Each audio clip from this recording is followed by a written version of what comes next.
കടം വേണോ? ലോകോത്തര ബ്രാൻഡുകളുടെ എല്ലാ മൊബൈൽ ഫോണുകളും smart TV, smart watch, headset തുടങ്ങിയ എല്ലാ ഗാഡ്ജറ്റുകളും തവണ വ്യവസ്ഥയിൽ സ്വന്തമാക്കൂ. ജ്യോതി മൊബൈൽസ്, ഏരൂർ. കോടികളുടെ സാമ്പത്തിക ക്രമക്കേട് നടന്ന അഞ്ചൽ ഇടമുളയ്ക്കൽ സർവീസ് സഹകരണ ബാങ്കിൽ ഇ ഡി പരിശോധന നടത്തി. രാവിലെ 9 ഇ.ഡിയുടെ കൊച്ചി യൂണിറ്റിൽ നിന്നും എത്തിയ 20-ലധികം വരുന്ന സംഘമാണ് ബാങ്കിലും ആരോപണ വിധേയരായ മുൻ സെക്രട്ടറി, മുൻ ഭരണസമിതി അംഗങ്ങൾ എന്നിവരുടെ വീട്ടിലും പരിശോധന നടത്തിയത്. 24 കോടിയോളം രൂപയുടെ ക്രമക്കേടാണ് നിലവിൽ കണ്ടെത്തിയിട്ടുള്ളത്. നിക്ഷേപം തിരികെ ലഭ്യമാക്കണമെന്നും ബാങ്കിലെ സാമ്പത്തിക ക്രമക്കേട് വഴി കള്ളപ്പണം വെളുപ്പിക്കൽ, ബിനാമി ഇടപാടുകൾ ഉൾപ്പെടെ ഇ ഡി അന്വേഷിക്കണമെന്നും ചൂണ്ടിക്കാട്ടി ബാങ്കിലെ സഹകാരിയും ചടയമംഗലം സ്വദേശിയുമായ ഒരാൾ നൽകിയ ഹർജിയിൽ ഹൈക്കോടതിയാണ് ഇ ഡിയോട് കേസെടുത്ത് അന്വേഷിക്കാൻ ഉത്തരവിട്ടത്. ഹൈക്കോടതി ഉത്തരവിനെ തുടർന്നാണ് ഇ ഡി ബാങ്കിലെത്തി പരിശോധന നടത്തിയത്. ബാങ്കിലും മുൻ ഭരണസമിതി അംഗങ്ങളുടെ വീട്ടിലും ഒരേ സമയത്താണ് പരിശോധന നടത്തിയത്. ബാങ്ക് രേഖകൾ, ഇടപാടുകൾ സംബന്ധിച്ച വിവരങ്ങൾ ഉൾപ്പെടെ പരിശോധിച്ച സംഘം ആരോപണ വിധേയരിൽ നിന്നും വിവരങ്ങൾ ചോദിച്ചറിയുകയും ചെയ്തു. കോൺഗ്രസ് DCC ജനറൽ സെക്രട്ടറി ആയിരുന്ന കൈപ്പള്ളി മാധവൻകുട്ടിയുടെ നേതൃത്വത്തിലാണ് ക്രമക്കേട് നടത്തിയത്. 186 സഹകാരികളുടെ പേരിൽ ഇവർ അറിയാതെ വ്യാജ ലോണുകൾ എടുത്തും ബാങ്ക് ചെക്ക് ഉപയോഗിച്ച് ക്രമക്കേട് നടത്തിയെന്നും സഹകരണ വകുപ്പ് നടത്തിയ അന്വേഷണത്തിൽ കണ്ടെത്തിയിരുന്നു. തുടർന്ന് പോലീസ് കേസെടുക്കുകയും കൈപ്പള്ളി മാധവൻകുട്ടി അറസ്റ്റിലാവുകയും ചെയ്തിരുന്നു. നിലവിൽ വിജിലൻസ് കേസ് അന്വേഷിച്ചു വരികയാണ്. വർഷങ്ങൾ കഴിഞ്ഞിട്ടും അന്വേഷണം പൂർത്തിയാക്കാത്ത വിജിലൻസ് നിലപാടിൽ വലിയ പ്രതിഷേധം ഉയരുന്നതിനിടെയാണ് ഇപ്പോൾ സാമ്പത്തിക ക്രമക്കേടിൽ ഇ ഡി അന്വേഷണം ആരംഭിച്ചിരിക്കുന്നത്. നമ്മുടെ നാട്ടിലെ സാധാരണക്കാരായ ആളുകളുടെ നിക്ഷേപത്തുക തട്ടിക്കൊണ്ടുപോയവർ ആരാണെങ്കിലും അവരെ നിയമത്തിന് മുന്നിൽ കൊണ്ടുവരാൻ കഴിയുന്ന എല്ലാ നടപടികളും സ്വീകരിക്കണമെന്ന് ആദ്യം മുതൽ തന്നെ ആവശ്യപ്പെടുന്ന ഒരു വ്യക്തിയും ഒരു പാർട്ടിയുമാണ് കോൺഗ്രസ്. കോൺഗ്രസിൻ്റെ നേതാവായിരുന്ന ആളാണ് ബാങ്കിൻ്റെ സെക്രട്ടറി ആയിരുന്നത്. അദ്ദേഹത്തെ പാർട്ടിയിൽ നിന്ന് പുറത്താക്കി.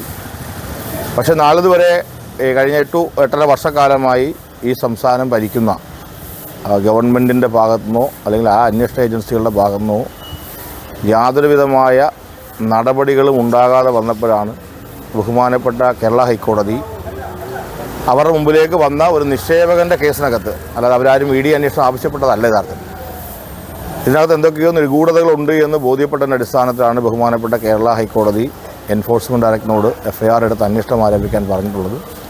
എൻ്റെ അറിവ് ശരിയാണെങ്കിൽ അവരുടെ പ്രാഥമിക അന്വേഷണ ഭാഗമായിട്ടാണ് ഇന്ന് അവരിവിടെ വന്നിട്ടുള്ളത്.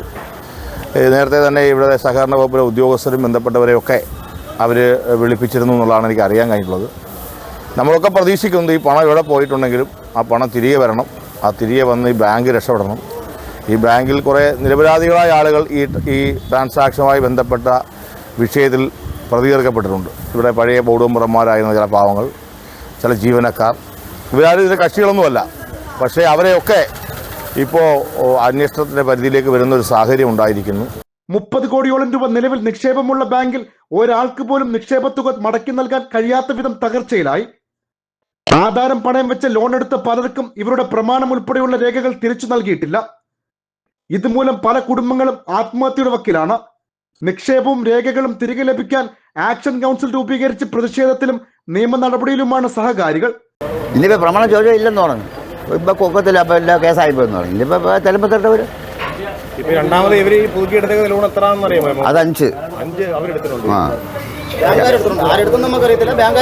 ബാങ്കുകാരെടുത്ത് 5 ലക്ഷം എടുത്തിട്ടുണ്ടെങ്കിൽ വന്നിട്ടുണ്ട്. പേപ്പർ ചോദിച്ച് അറിഞ്ഞിട്ടില്ല, ഒരു രേഖ ഇതുവരെ വന്നിട്ടുമില്ല. ഇനിയിപ്പോൾ എന്തോ ആളിതാവട്ടെ. പൊങ്കച്ചങ്ങൾക്ക് ഒരു പൊങ്കച്ചനായി കെട്ടിച്ച് അതിനെ മോളെ കെട്ടിക്കറി ഇത് അതിന് സ്ത്രീനെ പോലും കൊടുത്തിട്ടില്ല.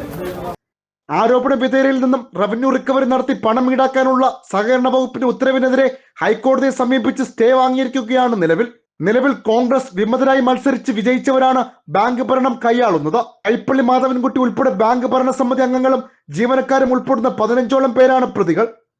ഇവരിൽ 3 പേർ മരണപ്പെട്ടു. ഇ ഡി അന്വേഷണത്തിലെങ്കിലും തങ്ങളുടെ നിക്ഷേപ തുകയും രേഖകളും മടക്കി കിട്ടുമെന്ന പ്രതീക്ഷയിലാണ് സഹകാരികൾ. നാട്ടുവാർത്ത, അഞ്ചൽ.